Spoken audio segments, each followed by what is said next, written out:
So yeah, thanks for staying. We've got a pretty great panel now, looking into the future of NFTs. So you all know me from previously. I'm David Chapman, founder of Kusama Kingdoms, TeddyDAO, and a principal at an investment fund. And why don't you guys do a quick intro on yourselves, and then we'll get into it. Yeah. Hi, I'm Ori. I'm the co-founder of NFTrade and Nifty Protocol. NFTrade is a marketplace competitor with OpenSea and this type of marketplaces. And Nifty Protocol is a protocol to create your own NFT marketplace. Hey everyone, this is Eren. Very nice to see you here. So I am the CTO of NFT Rule, and we are building this institutional grade NFT terminal with analytics and insights based on on-chain and off-chain data. And also we built some proprietary trading execution capabilities as well. Merhaba Istanbul. My name is Fedor. I'm a product marketing manager for Chainlink VRF. Chainlink VRF enables Web3 randomness that is tamper-proof and provably verifiable, and enables a number of use cases across gaming, NFTs, governance, and so on. So thank you. That's great. So, I mean, we've all been around NFTs recently and seen the ups and the downs, and for me, it's felt quite a lot like the 2017 ICO craze. What lessons do you think the NFT industry can learn from that and the project we've seen coming up from those past lessons? I personally think the main differentiator between the ICO boom of 2017 and this boom was the type of people involved and not only the founders, but mainly the investors in this space. I think in 2017 we saw a lot more decentralized apps coming up, and then this time it was NFT collections that were easier for everyone to understand. It's just a picture of a monkey. Okay, I'll buy it, I'll flip it. So it was much easier, and I have one. Yeah. And but then I think that's the main differentiator. So the type of audience wasn't really getting into the technical stuff at all, and I guess that moving forward, we would definitely see projects that have a lot more actual utility, obviously. Real communities will be built, and not just people that are flipping and moving between those communities. Yeah, I think that there's this similarity of we had people that they want to make some quick cash by selling a hyped up roadmap and their ambitious promises, and a lot of people lost a lot of money. But I think this resulted in again, many people lost interest and trust in the Web3 space, and definitely we are going to see some recovery phase from that. And I think that most new breakthrough technologies, there are going to be some phases until we see the mainstream adoption. And I think during that time, we have to embrace that these cycles are normal. We are going to have ups and downs. And along the way, we have to support the creators, the innovators, so that we can make NFTs accessible for everyone. Also, I think regarding the last bull run, I think it was very good that it drew so much attention from the institutions, companies, and brands that they are looking ways into integrating this new technology into their products, and they are looking for ways to integrate, creating values that was not viable before. So I think that was a great thing. Yeah. Well, there's really two ways to look at it, right? In every bull market, there's the noise and then there's the signal. If we were to collectively, off the top of our heads, kind of come up with how many NFT collections do we actually know? Anybody? Maybe raise your hands or anything? I'm happy. I'll bet all collectively we can probably come up with, I don't know, 30. Bored Ape Club, Mutant Ape Club, those kind of things, cyberpunks. Just before going on stage, I checked it out. CoinMarketCap listed 3,000 NFT collections, which means if we name 30, that's only 1%. So most of the NFTs, what they get wrong is they make it about the NFT, and they make it their whole roadmap. The problem is NFT is just a stepping stone of the roadmap, not the whole roadmap. So Yeah, and those are great points, and I think you do just see those 1% come through, and the mass is similar with cryptocurrencies, right? It's however many coins are listed on CoinMarketCap, and it's that 1% that comes through, and you just kind of touched on it, but what do you think NFT projects do get wrong? And going forward, how can projects ensure they have longevity? Because even some of the most popular ones we've seen coming out of this cycle, we've seen really fade now from a community aspect, which I think is much more important than sometimes in the coin communities. The NFT community is a real strong value. When that starts to fade, people start to leave. So how do you think projects going forward need to address this and keep their communities engaged?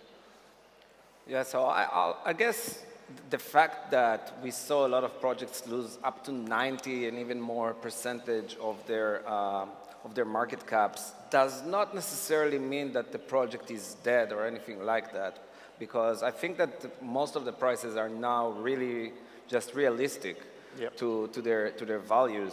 And so if we look at other side by the Bored Apes, the metaverse that they built, I think they released something like 70,000 land plots.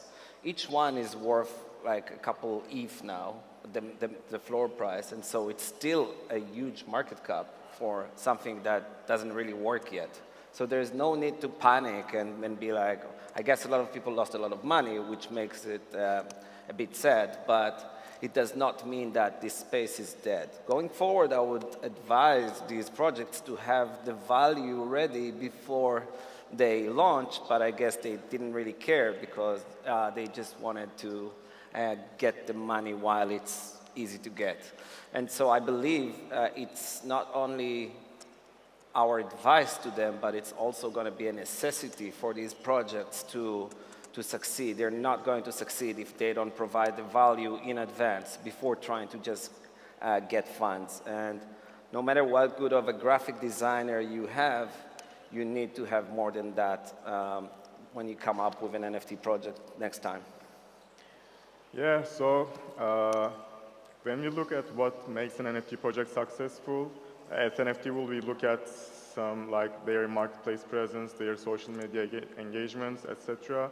And I think all of us are familiar with that. There are some like phases of an NFT project, successful NFT project. So there are these early investors that buy really cheap assets, they accumulate those cheap assets, and as the project's hype starts to build up, they sell their like cheap accumulated assets in a good price level, and we see that usually that's the highest point where the price gets, floor price gets. And after that, like as the demand slows down, the volume goes down, the prices go down, and eventually the market reaches an equilibrium. And I think at this very point, it's an uphill battle for the project to stand out and survive. So I think the projects need to constantly monetize their community and also the distribution of their assets too. And I think they should detect the problems really early on. And I also don't believe that like incentivizing the community by enabling some staking, NFT staking for some X token, I think that doesn't work for most cases. I think that's just a pain reliever, and I think most of the time it prevents the team to identify the problems really early on. So I would suggest the teams, like coming back to the question, I would suggest the teams to like avoid some unrealistic roadmaps and try to focus on creating real value for their community. And in the end, like the community decides if the project is going to be successful or not. So yeah. Ultimately, it boils down to this. NFTs, it ain't about the art, right? It's about the use case. Let's look at our dynamic here. How did we all get here? We went through this thing called Eventbrite, right? We put down information, we got our ticket, and we got here. That's what Bored Ape Yacht Club really is. It's a Web3, highly wall-gardened community where your tickets just happen to look cool, and they just happen to have some value attached to it. But the use case is the community. It's not the NFT. So that's what all these projects get wrong. You have to focus on the use case. Some use case may fail, some use case may succeed. But it's the focus is the use case. That's the North Star. And we talked a bit about it then, and we saw it in a presentation earlier in terms of the way Web3 gaming projects, and especially NFT projects, approach raising funds. It's quite different to traditional, right? So this one mint date, they try and mint out, they get a load of funds. They don't really have much skin in the game on the whole. Do you think that way of doing it is going to change over time, and communities may demand them to invest more at the start, have a product ready to show, rather than just the art and the utility going forward, rather than minting millions? And naturally, I think you see some projects when they do that, the team's interest, they've got their money, they've got their payday, their interest subsides, they're not necessarily as committed as they were. Maybe having some skin in the game and different ways of minting may be more beneficial for everyone. Yeah, I think, I don't know if you guys remember, it was pretty recent where they minted a pretty successful collection with a lot of money, and then they announced that the founder has died and they're ready to sell the project right after the mint. So I guess that shows a lot about how easy it is to scam in this market. But that goes back to the first question about the ICO boom. The ICO boom in 2017 consisted of FOMOing people into investing into your project, while this happened the same with NFTs this time. However, the DeFi projects has taken, they evolved into traditional VCs that were investing in this cycle. And so we saw that these DeFi projects, which also has gone down, but they're all still around here and they're still building, they raised money from traditional VCs or like crypto VCs, but not just from retail investors, which is what the NFT companies has done. So I think that the next cycle will definitely be that slow raising and traditional raising capital type of style. Yeah, it makes sense. Yeah, like recently Azuki got investments from like the 3 VCs, and I think it was an interesting development in this space.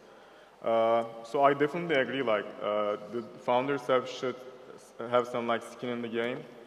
But I think like there are countless ways of innovating in this space. So recently we have saw like this new NFT collection NFT project called Art Gobblers, and they managed to innovate in such a way that they managed to bootstrap a self-sustaining ecosystem on their own. So I think still, even without like keeping in the project in long term, some of the teams managed to build some complete products and complete systems like ecosystems. What is the use case of Art Gobblers? So they kind of created this gamified system that the real creators of the NFT collection is the community itself. They are like just building this NFTs using some gamified tools, etc. They combine things and mint NFTs. They trade, they stake it to like receive some made-up currency called Goo, and I don't know what can they do with Goo, but they have this nice system that works. And I encourage everyone to take a look at their like green paper. I think it's very interesting, and every team should like take some inspiration from them. I really like that. Yeah, cool thing to check on. Cool. So the NFT projects, so first of all, macro. General blockchain is still in infancy as far as adoption. NFT industry is even earlier on the adoption curve, right? So then the NFT projects have to understand who their users are and what they want. And the big currency they sell to their community is adoption. They constantly have to give something else to adopt. The second they stop, the community disappears. So NFT was phase one, great. Maybe somebody got a little steam out of it. Maybe it'll run for another 2 quarters, who knows. But there's a need now for the second reiteration. This is, by the way, not an official Chainlink position, but I happen to think the next best bet for these projects is probably gaming, where they take the NFTs that the users had in phase 1 become essentially gaming avatars in whatever that game looks like, metaverse, Web3 experience, whatever that is. And the bet is that Chainlink VRF, which is a source of Web3 randomness, can somehow contribute to improving the user experience. Because here you have users that desperately need randomness in their gaming experience. And that randomness has to be verifiable. And then, on the other side, you have projects who need a second phase, which is likely going to be gaming, and they need to build random experiences for the users. So the Chainlink VRF, chances are, will be the connector. So if you are a DApp decision maker developer, that is probably the next best bet for you guys. So yeah, you've touched on gaming there, and I think it's an interesting one, because for most people, that is the most obvious use case for NFTs, right? I think especially in mobile gaming, I think a lot of the time we're seeing now people focusing on these browser-based games, trying to maybe compete with the CODs of the world. And I think mobile gaming has a huge application. I think there's 100 billion spent on in-game purchases in mobile gaming. And imagine if you told those people that power-up you just bought or that weapon you just bought, you can now actually go sell that to someone else and almost like Trojan horse them. It's not an NFT, but you can just sell it to someone. That seems a huge use case, yet there's such friction and resistance from the gaming world at the moment with NFTs. And why do you think that is? Why the gamers? Yeah. It troubles me. I have no idea. I don't know why they've decided not to. I guess it's because they didn't like Bitcoin to begin with, and they didn't like. So I guess NFTs came and they were like, no, we don't want that. I have no idea why. I would love to learn. Maybe you guys have an idea, because it puzzles me.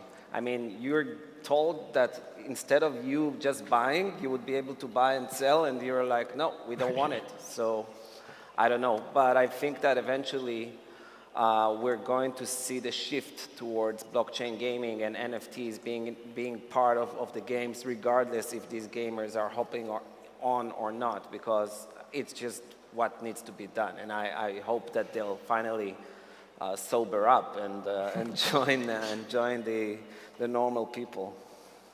Yeah, like I think regarding the gaming, it's very interesting that how NFTs can like elevate, initiate innovation in that space. And I think there's this resistance on the traditional gaming industry on like integrating NFTs. I think it's very normal, since that it kind of like transfers the ownership of the content from the game owners, game creators, to the actual subjects of the game. So that's very normal, I think, in the case of like they don't want to use the control of their content. And I think like this new innovations in this space favor the subjects of the game more than the creators. So, yeah. So, let's call it Web2 gaming.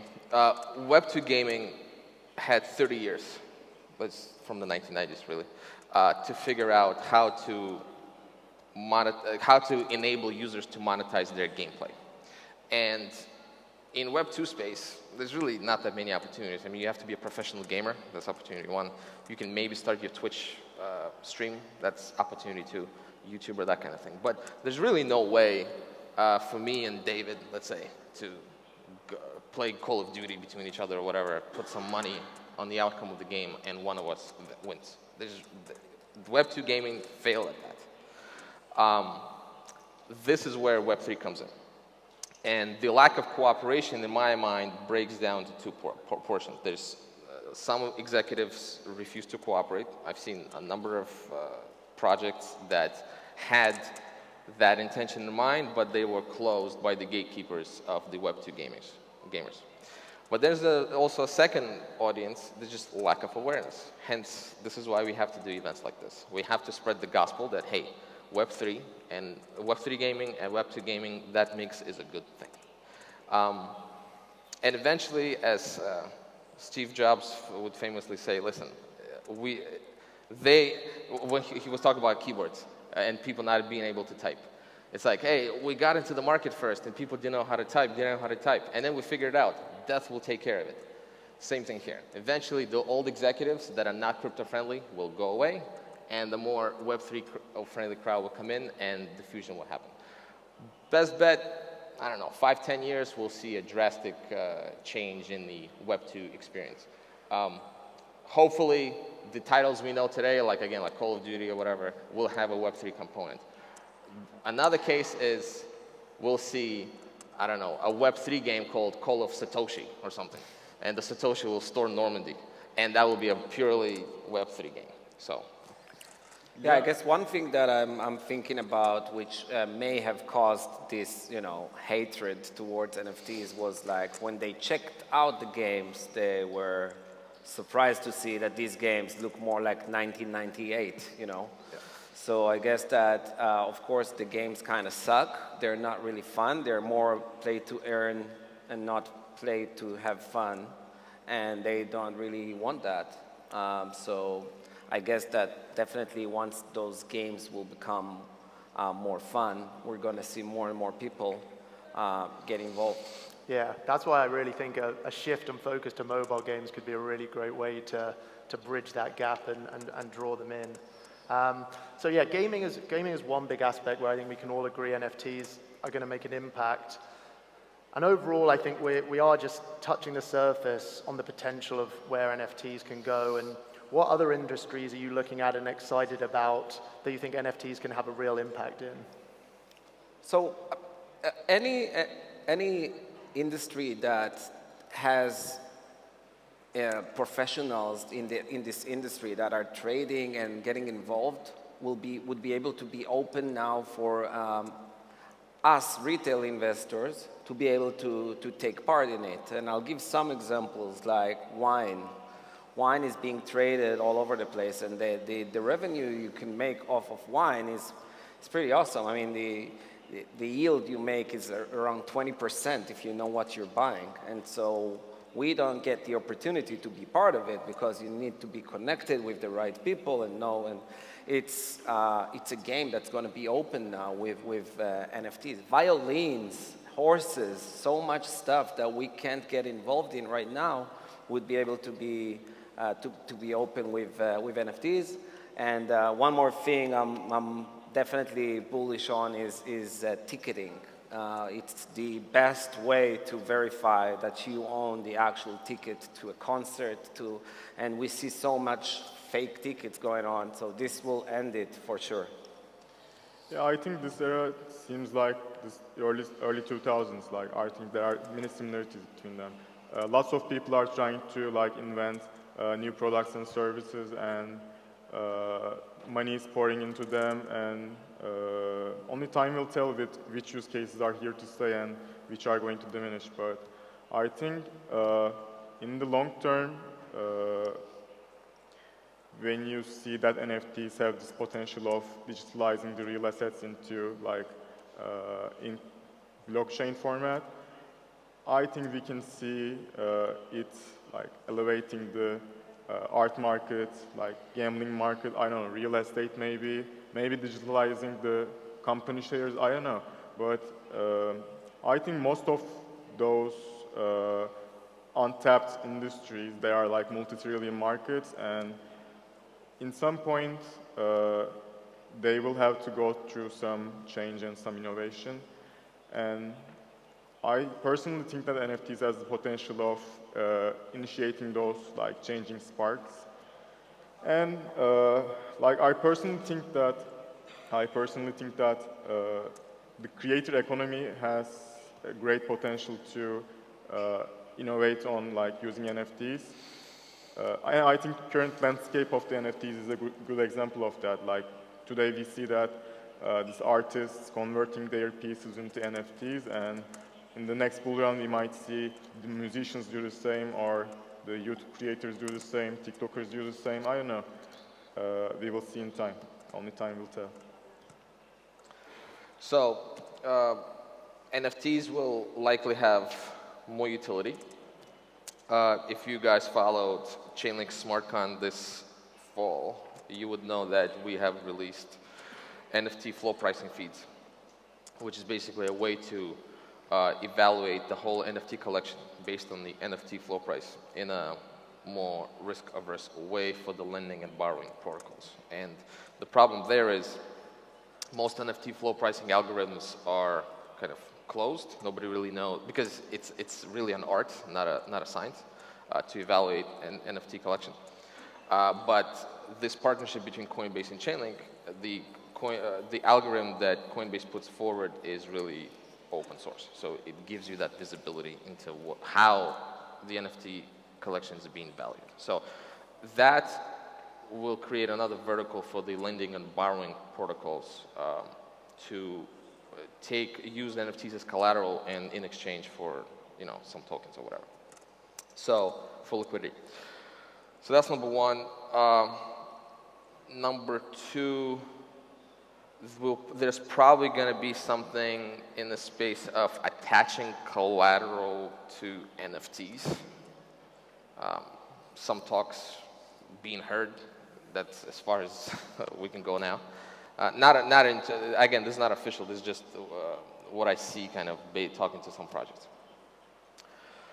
And last but not least, which I alluded to earlier, is these phases. So I think the NFT bull run is kind of coming to a close. The NFT projects have to find the second phase, and that second phase will likely be gaming. And so that will give the NFTs much more utility for the next cycle. And it's those NFTs that have utility in the next cycle are going to be popular with the NFT floor pricing crowd for lending, borrowing, and the NFT collateralization.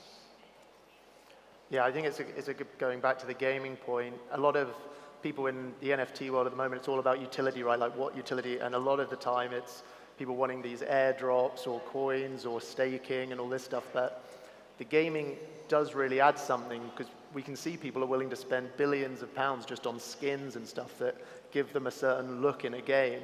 And that's utility enough.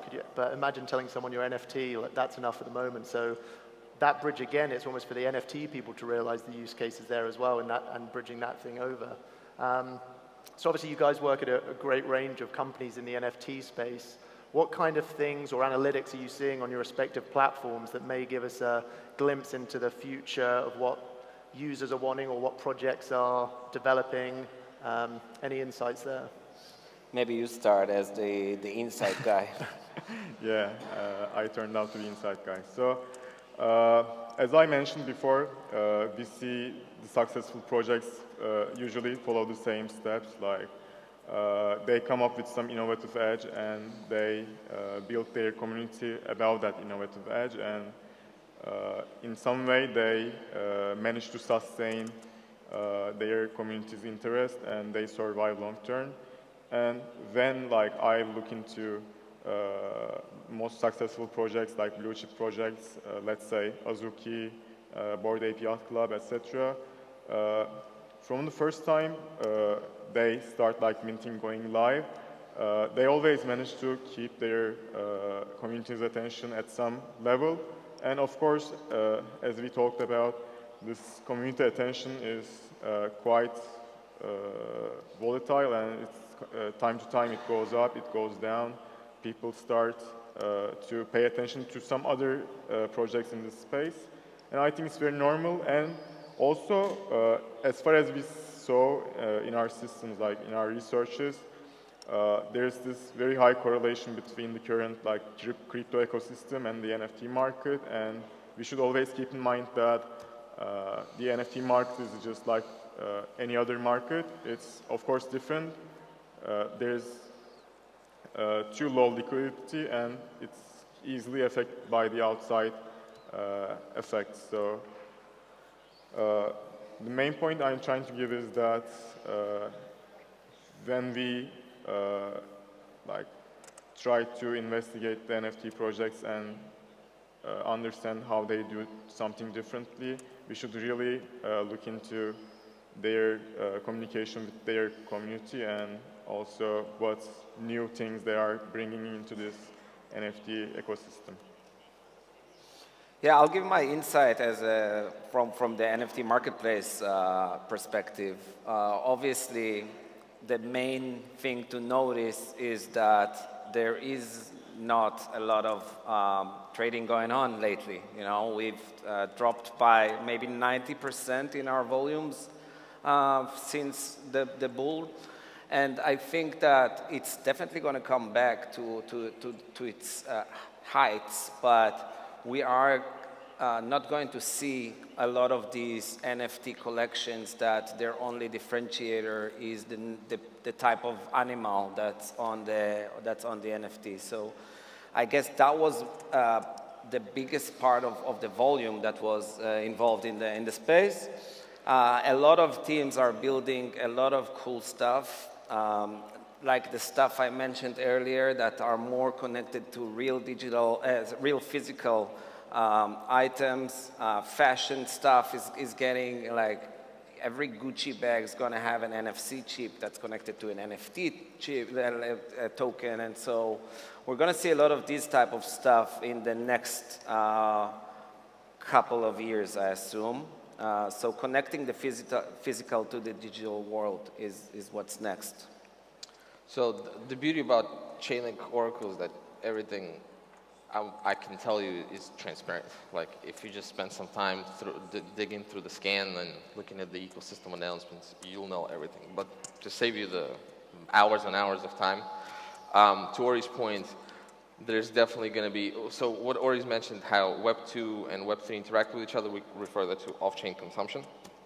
Basically, Web 3 outcomes will be connected to Web 2 reality. And so we'll definitely see a lot more of that. And Chainlink VREV will probably be a big player in that. What else?